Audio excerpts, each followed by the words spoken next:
Mirë se vini në kanalin tonë Fuqia e Trurit. Sot do të flasim për një temë që po bëhet çdo ditë më e përfolur. Përdorimi i probiotikëve gjatë shtatzanisë dhe pas lindjes.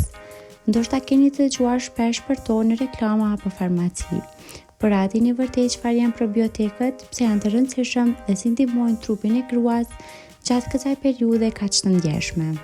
Le ta sqarojmë me fjalë të thjeshta. Probiotikët janë bakteri të mira, mikrobe të dobishme që jetojnë natyrshëm në zorrat tona, në lëkurë dhe në disa pjesë të tjera të trupit.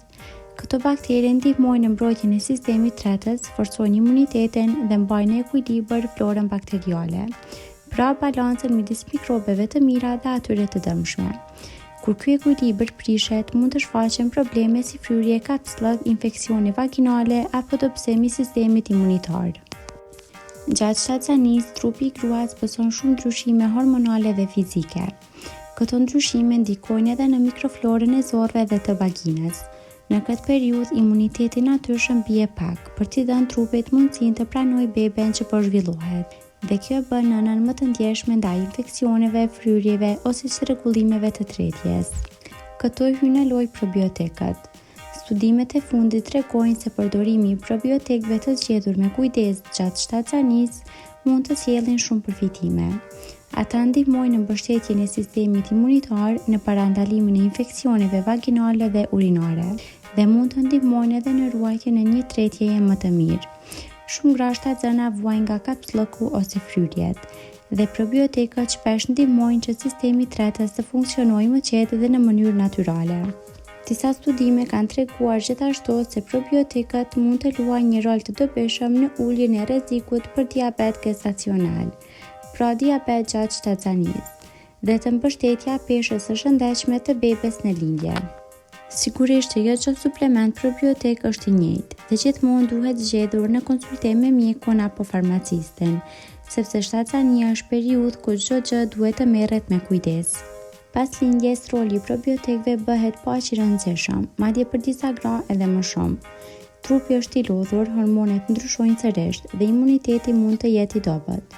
Në këtë fazë, probiotikët ndihmojnë në rimëkëmbjen e florës bakteriale, sidomos nëse gjatë lindjes apo pasaj keni marrë antibiotik, që dihet se dëmtojnë ekuilibrin natyral të baktereve në trup. Gjithashtu, tek nënat që ushqejnë me gjy, probiotikët kanë treguar efekte pozitive edhe për shëndetin e bebes. Kjo sepse disa prej baktereve të mira kalojnë përmes qumshtit të gjirit, duke ndihmuar në formimin e një mikroflore të shëndetshme të foshnja. Një zorrë e shëndetshme në muajt e parë të jetës është baza e një imuniteti të fortë për tretje më të mirë për fëmijën. Përveç kësaj, probiotikët mund të ndihmojnë edhe në parandalimin e infeksioneve vaginale që ndodhin pas lindjes, si edhe në reduktimin e ndjesive të lodhjes apo fryrjes që shumë gra i ndjejnë në atë periudhë. Nëse po mendoni të merrni probiotik, zgjidhni gjithmonë produkte të sigurta, të kontrolluara dhe të përshtatshme për shtatzani dhe gjithdhënie. Nëse keni ndonjë sëmundje kronike, alergji ose po merrni medikamente, gjithmonë bisedoni me mjekun përpara se t'i përdorni. Mbani mend, probiotikët nuk janë një mrekulli, por janë një ndihmë e vlefshme për ta mbështetur trupin gjatë një periudhe ku ai punon më shumë se kurrë. Ato ndihmojnë që të ndiheni më mirë, të keni një tretje më të lehtë, një imunitet më të fortë dhe të ulni rrezikun e disa infeksioneve që janë të zakonshme gjatë dhe pas shtatzanisë. Çdo trup është ndryshe, prandaj gjëja më e rëndësishme është të dëgjoni trupin tuaj, të ushqeheni shëndetshëm dhe të pushoni sa më shumë. Gjithashtu flisni me mjekun për çdo suplement që dëshironi të përdorni. Nëse kujdeseni për zorrën tuaj, kujdeseni për gjithë trupin, edhe për bebet që po rritet brenda apo e mbani në krah.